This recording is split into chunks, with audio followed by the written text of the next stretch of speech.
est-ce qu'on peut arriver à construire un système qui permette d'avoir des gens qui gagnent à tous les niveaux. Donc, au niveau local, il faut que les gens gagnent. Il ne faut pas qu'il y ait des gens qui perdent, qui payent un prix au niveau local ou qu'au niveau national, les performances nationales soient bonnes. Le troisième point, qui est peut-être le plus important que je voulais mentionner, c'est celui de la prise en compte des droits des communautés locales, des populations dont le terroir abrite un investissement. Un investissement sur la terre est localisé quelque part. Il y a des communautés qui l'accueillent. Ces communautés ont une histoire et ont surtout un rapport à la terre dont une partie va devenir la terre concédée ou vendue ou utilisée par un investisseur. Comment les modalités de la transaction sont faites pour permettre à la communauté de se sentir concernée par l'investissement? C'est la première question. Il y a une étude qui a été conduite il y a une dizaine d'années, au moment où la demande mondiale en terre reprenait. On était autour de, après la crise de 2008, on était autour de 2010-2011, à cause du fait qu'il y avait beaucoup de conflits liés aux investissements sur la terre. Il y a une étude qui a été conduite pour essayer de comprendre qu'est-ce qui se passait, pourquoi on avait autant de conflits. L'étude avait couvert l'Amérique latine, l'Europe de l'Est, l'Asie du Sud-Est et l'Afrique. Et il y avait une conclusion au-dessus de toutes les autres. Il y a eu plusieurs conclusions. Mais la conclusion majeure, c'était là où l'investissement se passe sur un terroir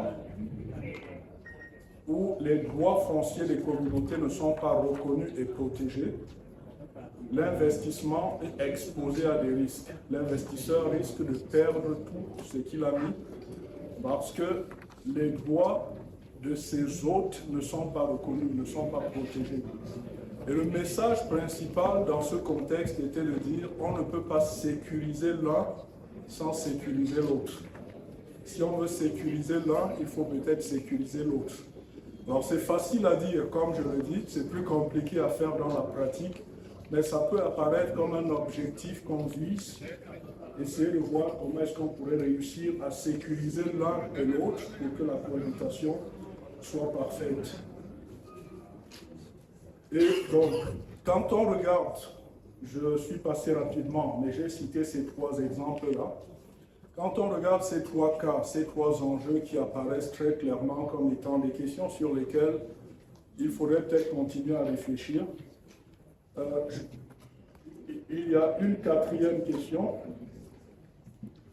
qui... Alors, il y a plutôt une... On voit apparaître la nécessité d'améliorer la manière dont les investissements sur la terre sont organisés. On a une législation qui date de 50 ans. Et on ne juge pas une législation parce qu'on n'était pas là. On sait que les acteurs ont fait ce qu'il y avait de mieux pour le pays à ce moment précis. Si on juge une législation 50 ans plus tard avec les critères d'aujourd'hui, on ne rend pas justice aux personnes qui ont pris cette décision il y a 50 ans. Ce ne sera absolument pas juste. Donc, si on juge la législation avec les critères d'aujourd'hui, 50 ans plus tard, avec une population qui a plus que triplé, avec des investissements de plus en plus nombreux, on se rend compte que la législation est dépassée, mais c'est normal. C'est un demi-siècle plus tard. Et c'est pour ça qu'on travaille en ce moment pour essayer de voir qu'est-ce qu'il y a de mieux pour notre contexte aujourd'hui. On aura une loi bientôt si l'on s'en tient à ce que nous promettent les autorités. Mais dans 50 ans, je suis sûr que les gens qui regarderont dans le contexte de 50 ans se diront « Ah, cette loi n'est pas très bonne, elle n'est pas adaptée à notre contexte et c'est normal. » Mais pour nous aujourd'hui, c'est essayer de voir qu'est-ce qu'on peut faire pour incorporer dans le texte qui se prépare des éléments qui permettent de mieux encadrer sur la base de ce qu'on sait, sur la base de notre contexte, de la manière dont on voit les interactions entre les communautés et les investisseurs. Qu'est-ce qu'on peut faire? Et là, il y aurait deux questions essentielles. La première, c'est qu'est-ce qu'on peut faire pour améliorer l'impact des investissements sur le foncier. Qu'est-ce qu'on peut faire pour que l'investisseur ne soit pas le seul à gagner? Pour que le paysan qui vit dans une zone où il y a un investissement soit différent du paysan, soit différent en mieux, du paysan qui vit dans une zone où il n'y a pas d'investissement. Parce qu'il aura un débouché, parce qu'il aura la possibilité de recevoir un appui technique d'un ingénieur qui travaille pour une compagnie que les autres n'ont pas. Il faudrait qu'il puisse profiter de cela. Qu'est-ce qu'on peut faire pour cela? Et deuxième question, qu'est-ce qu'on peut faire pour réduire les impacts négatifs de la présence d'un investissement foncier? Un investissement sur la terre, je l'ai dit, implique des restrictions dans l'accès à la terre et aux ressources. Mais la compagnie utilise des produits qui peuvent être des produits chimiques que l'on va retrouver dans l'air, dans l'eau, et qui vont éventuellement avoir un impact sur la santé des populations qui vivent sur place. Comment réduire cela? Comment atténuer cela? Il y a des désagréments sur le plan social quand on déverse un nombre important de jeunes ouvriers, des adultes, généralement mâles, dans une communauté. Il y aura des dégâts, il y aura des problèmes. Comment est-ce qu'on peut tenir compte de cela et l'atténuer? On ne réglera pas tous les problèmes et on ne les réglera pas tous par la loi, mais il y a des choses qu'on peut arriver à faire. Et la troisième et dernière question, et je terminerai là-dessus avec une petite anecdote.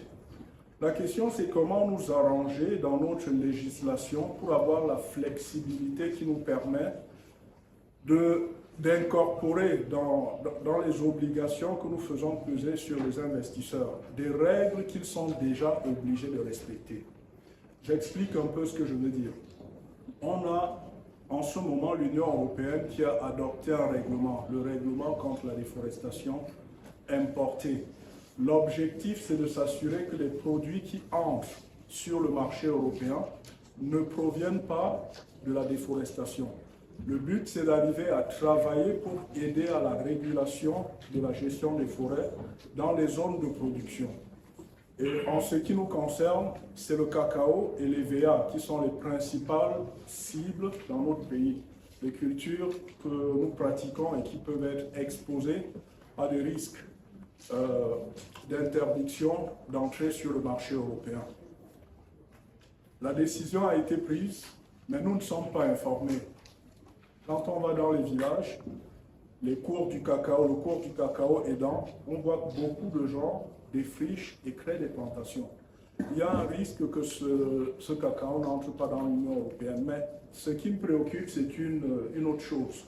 Il y a une compagnie qui a défriché 1200 hectares dans le sud, dans le département du Djaïloro, et ils ont planté de l'EVA, société française, EVA destinée au marché français. Les cours sont très hauts, la demande augmente.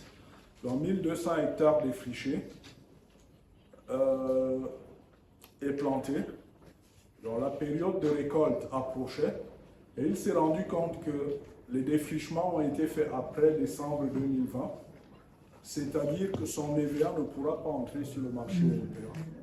Il aurait pu transiter par la Chine, se transformer en pneus et essayer d'entrer dans l'Union européenne. Mais le dispositif est tel que même ce transit-là est interdit et sur le long terme, ce sera très difficile pour lui de gagner de l'argent. Donc, il y a une dizaine de jours, il a jeté l'éponge. C'est un investissement, on ne connaît pas le prix, mais quand on évalue 1200 hectares, EVA, le nombre d'années, on évalue à plus d'1 milliard de francs la perte sèche de cet investisseur. Parce qu'il y a une règle qu'il ne connaissait pas. Et nous nous disons, si des règles comme celle-là, qui de toutes les manières vont s'appliquer à une grande partie d'investisseurs, si on pouvait en incorporer le contenu dans notre législation, ça aiderait ceux qui ne sont pas très curieux et qui ne regardent pas ce qui se passe à l'étranger, à quand même s'y soumettre dans leur investissement pour éviter des désagréments de cette nature-là.